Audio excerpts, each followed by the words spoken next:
ನಮಸ್ಕಾರ ವೀಕ್ಷಕರೇ, ರೇಖಾ ಕನ್ನಡತಿ ಚಾನಲ್ಗೆ ಸ್ವಾಗತ. ಇಂದು ನಾವು ಫ್ರೂಟ್ ಕಸ್ಟರ್ಡ್ ಮಾಡುವ ವಿಧಾನವನ್ನು ತಿಳಿದುಕೊಳ್ಳೋಣ ಬನ್ನಿ. ಮೊದಲಿಗೆ ನಾನು ಸಾಮಗ್ರಿಗಳನ್ನು ತಿಳಿಸುತ್ತೇನೆ. ಇಲ್ಲಿ ಅರ್ಧ ಲೀಟ್ರ್ ಆಗುವಷ್ಟು ಹಾಲನ್ನು ತೆಗೆದುಕೊಂಡಿದ್ದೇನೆ. ಡ್ರೈ ಫ್ರೂಟ್ಸನ್ನು ತೆಗೆದುಕೊಂಡಿದ್ದೇನೆ. ಬಾದಾಮಿ ಮತ್ತು ಗೋಡಂಬಿ, 4 ಪಚ್ಚ ಬಾಳೆಹಣ್ಣು ತೆಗೆದುಕೊಂಡಿದ್ದೇನೆ. 1 ದಾಳಿಂಬೆ ಹಣ್ಣು, 2 ಚಿಕ್ಕು ಹಣ್ಣು, 1 ಪೇರು ಹಣ್ಣು, 2 ಆ್ಯಪಲನ್ನು ತೆಗೆದುಕೊಂಡಿದ್ದೇನೆ. ಅರ್ಧ ಕಪ್ ಸಕ್ಕರೆಯನ್ನು ತೆಗೆದುಕೊಂಡಿದ್ದೇನೆ. 3 ಟೇಬಲ್ ಸ್ಪೂನ್ ಆಗುವಷ್ಟು ಕಸ್ಟರ್ಡ್ ಪೌಡ್ರನ್ನು ತೆಗೆದುಕೊಂಡಿದ್ದೇನೆ. ಇಲ್ಲಿ ಅರ್ಧ ಲೀಟ್ರ್ ಆಗುವಷ್ಟು ಹಾಲನ್ನು ಹಾಕ್ಕೊಂಡು ಅರ್ಧ ಕಪ್ ಸಕ್ಕರೆಯನ್ನು ಇಟ್ಕೊಂಡಿದ್ದೇವಲ್ಲ ಅದನ್ನು ಹಾಕ್ಕೊಂಡಿದ್ದೇನೆ. ಇಲ್ಲಿ ಇನ್ನೊಂದು ಸ್ವಲ್ಪ ಹಾಲನ್ನು ಕಸ್ಟರ್ಡ್ ಪುಡಿ ಮಿಕ್ಸ್ ಮಾಡೋದಕ್ಕೆ ಇಟ್ಕೊಂಡಿದ್ದೀನಿ.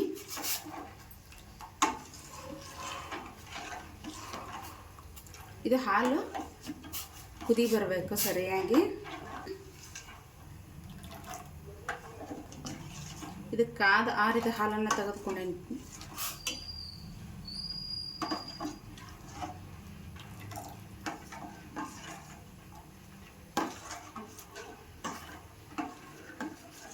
ನೀವು ಸ್ವೀಟಿಗೆ ಬೇಕಿದ್ರೆ ಕಂಡೆನ್ಸ್ ಮಿಲ್ಕ್ ಕೂಡ ಹಾಕೋಬೋದು. ನಾನಿಲ್ಲಿ ಶುಗರನ್ನೇ ಬಳಸಿದ್ದೇನೆ.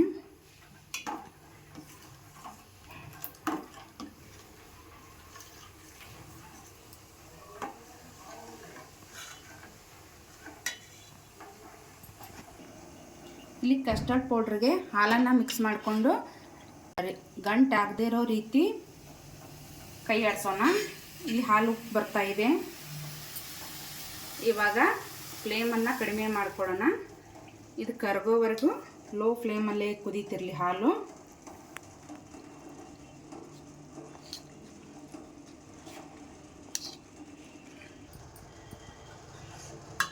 ಇವಾಗ ಸಣ್ಣಗೆ ಹಾಕ್ಕೊಂತ ಕೈ ಆಡಿಸೋಣ. ಕೈ ಬಿಡಬೇಡ್ರಿ, ಯಾವುದೇ ಕಾರಣಕ್ಕೂ ಗಂಟಾಗೋ ಚಾನ್ಸಸ್ ಇರ್ತೈತಿ. ಅದಕ್ಕೋಸ್ಕರ ತಳ ಬಿಡದೇ ಇರೋ ಹಾಗೆ ಕೈ ಆಡಿಸ್ತಿರ್ಬೇಕು.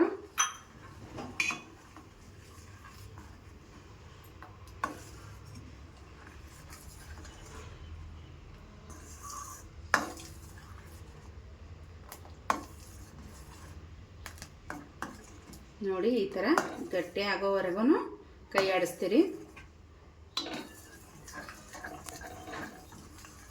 ಯಾವುದೇ ಗಂಟೆಗಳಾಗಲ್ಲ ಅದರಿಂದ.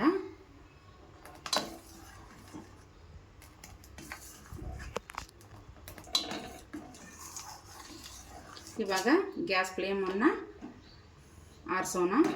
ಇದು ಒಂದು 10 ನಿಮಿಷ ಆರಲಿ. ಅಷ್ಟರಲ್ಲಿ ನಾವು ಫ್ರೂಟ್ಸ್ನ ಕಟ್ ಮಾಡ್ಕೊಂಬರೋಣ.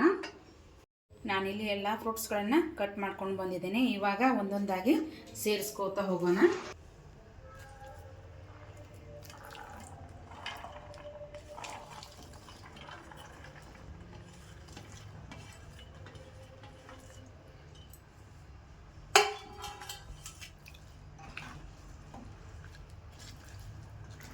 ನೀವು ಬೇಕಿದ್ರೆ ಏಲಕ್ಕಿ ಪೌಡ್ರ್ ಕೂಡ ಹಾಕ್ಕೋಬೋದು. ನಾನಿಲ್ಲಿ ಸೇರಿಸ್ಕೊಂಡಿಲ್ಲ.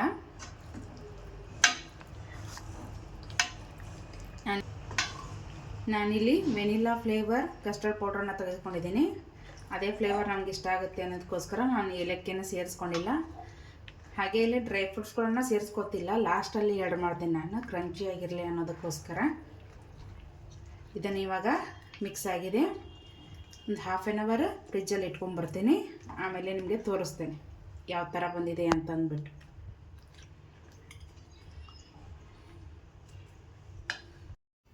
ನಾನು ಫ್ರೀಝರಲ್ಲಿ ಇಟ್ಕೊಂಡು ಬಂದಿದ್ದೇನೆ ½ ಆನ್ ಅವರ್.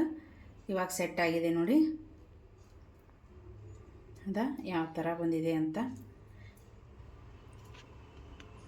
ಇವಾಗ ಒಂದು ಸರ್ವಿಂಗ್ ಬೌಲ್ಗೆ ಹಾಕಿ ತೋರಿಸ್ತೇನೆ ನಿಮಗೆ. ನಾನಿಲ್ಲಿ ಡ್ರೈ ಫ್ರೂಟ್ಸ್ಗಳನ್ನು ಮೇಲ್ಗಡೆಯಿಂದ ಹಾಕ್ಕೋತಿದ್ದೀನಿ.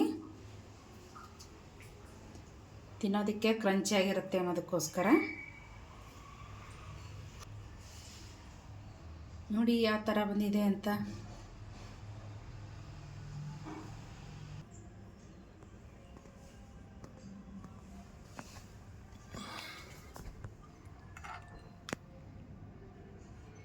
ನೋಡಿ ಎಷ್ಟು ಚೆನ್ನಾಗಿ ಬಂದಿದೆ. ನೀವು ಕೂಡ ಮನೆಯಲ್ಲಿ ಮಾಡ್ಕೊಳ್ಳಿ, ತಿನ್ಕೊಳ್ಳಿ, ಚೆನ್ನಾಗಿರುತ್ತೆ. ಮಕ್ಕಳಿಗೆಲ್ಲ ತುಂಬ ಇಷ್ಟ ಆಗುತ್ತೆ. ಇದು ಡ್ರೈ ಫ್ರೂಟ್ಸ್ ಇರೋದ್ರಿಂದ ಹಾಗೆ ಫ್ರೂಟ್ಸ್ ಇರೋದ್ರಿಂದ ಹೆಲ್ದಿಯಾಗಿ ಕೂಡ ಇರುತ್ತೆ. ರೇಖಾ ಕನ್ನಡತಿ ಚಾನಲನ್ನು ಸಬ್ಸ್ಕ್ರೈಬ್ ಮಾಡಿ, ಶೇರ್ ಮಾಡಿ, ಕಾಮೆಂಟ್ ಮಾಡಿ, ಲೈಕ್ ಮಾಡಿ. ಧನ್ಯವಾದಗಳು.